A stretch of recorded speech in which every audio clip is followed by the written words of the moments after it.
The war in Gaza has entered its 20th month, and the situation on the ground is more chaotic and fractured than ever. Hamas, once a tightly controlled organization, is now struggling to hold itself together. Its leaders are short on commanders, cut off from much of their tunnel network, and can't even be sure how much support remains from their main ally, Iran. What's happening now is a battle for survival.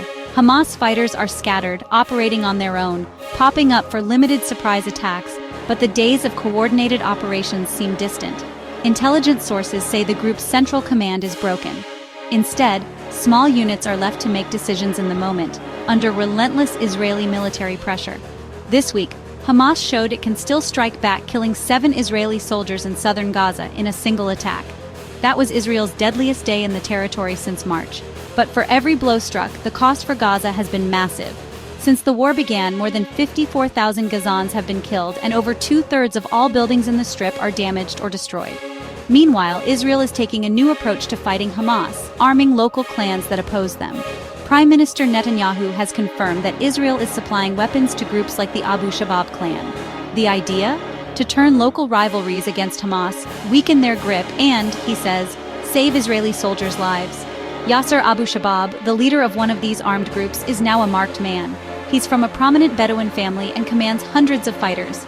Israeli officials admit to arming his militia, hoping it will keep Hamas off balance. But Hamas sees Abu Shabaab as a traitor, vowing to hunt him down at any cost. This new dynamic is turning Gaza into a patchwork of rival factions, each with its own agenda. Ordinary people are caught in the crossfire, enduring not just bombs and bullets, but also chaos from gangs and looters. And with the humanitarian crisis deepening every day, many Gazans are growing frustrated not just with Israel but with Hamas too. Hamas, for its part, says it's committed to negotiations, ready for a deal to end the war, even willing to release all Israeli hostages. But for now, surrender isn't on the table. The group is battered, yes, but it's not out. Fighters still appear around bakeries, protecting aid trucks or punishing criminals, reminders that, even in ruins, Hamas still exists. As the conflict drags on, the people of Gaza continue to pay the highest price, watching their homes and futures slip further out of reach. It doesn't look good. That's the blunt truth about Gaza right now. If you've followed the headlines, you know the numbers, but let's talk about what they really mean. Since October 2023, the war in Gaza has spiraled into a humanitarian disaster. It all started when Hamas led a deadly attack on Israel, killing about 1,200 people and taking over 250 hostages. Israel's response was swift and relentless. Fast forward to now, Gaza's health authorities say more than 56,000 people have been killed, and almost 2 million, nearly 90% of Gaza's population, have been forced out of their homes. There are no functioning hospitals left. People are hungry, desperate, and running out of options. Hamas, once the dominant force in Gaza, is a shadow of what it was. Most of its top commanders have been killed. Israel has hailed these as major victories, but the group isn't gone. 2 surviving military leaders are still in play, and the U.S. warns that the chaos is only filling Hamas's ranks with more recruits. War, it turns out, is a powerful radicalizer. But there's a twist. As Hamas weakens, new players are stepping in. One of the biggest is Abu Shabaab, a Bedouin militia leader in Rafah. His group, the Popular Forces, gets backing from Israel, at least according to Israeli officials. Their mission? Counter Hamas, secure aid deliveries, and, some say, build their own power base. Abu Shabaab's group denies collaborating with Israel, but Hamas calls them traitors and wants them gone. Meanwhile, some local clans are teaming up with Hamas to protect aid, while Israel accuses them of hijacking supplies. It's chaos within chaos. Negotiations for a ceasefire keep stalling.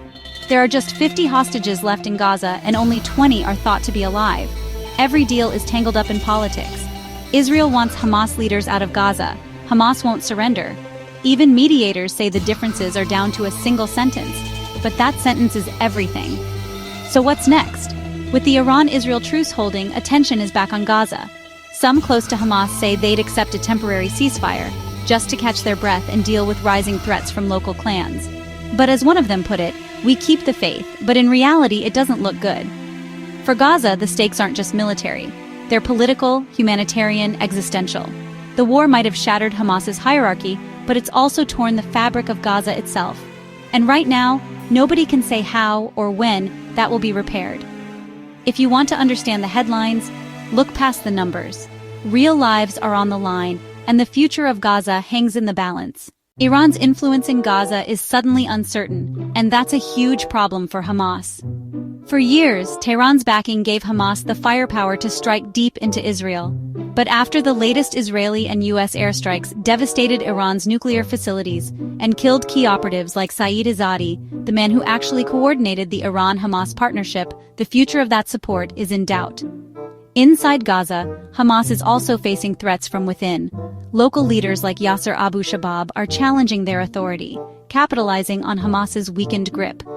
Analysts say Abu Shabab's movement is likely too small to succeed, since most Palestinians reject any hint of working with Israel. But even a small internal rival is dangerous when Hamas is this vulnerable. Meanwhile, Israeli Prime Minister Netanyahu is signaling he could use momentum from the Iran conflict to push for a rapid end to the Gaza war, maybe even within weeks. His hope? To expand peace deals across the region, possibly including Saudi Arabia and Syria. But that would hinge on big reforms in the Palestinian Authority, and there's fierce opposition from Israel's far right. All this is happening while Iran's cyber retaliation has been minimal, suggesting Tehran is on the back foot. For Hamas, losing Iranian funds and expertise could be the biggest blow yet. The group remains defiant, but its future cut off from its main backer, surrounded by enemies, and challenged from within, is more uncertain than ever. The next few weeks could define the region for years to come.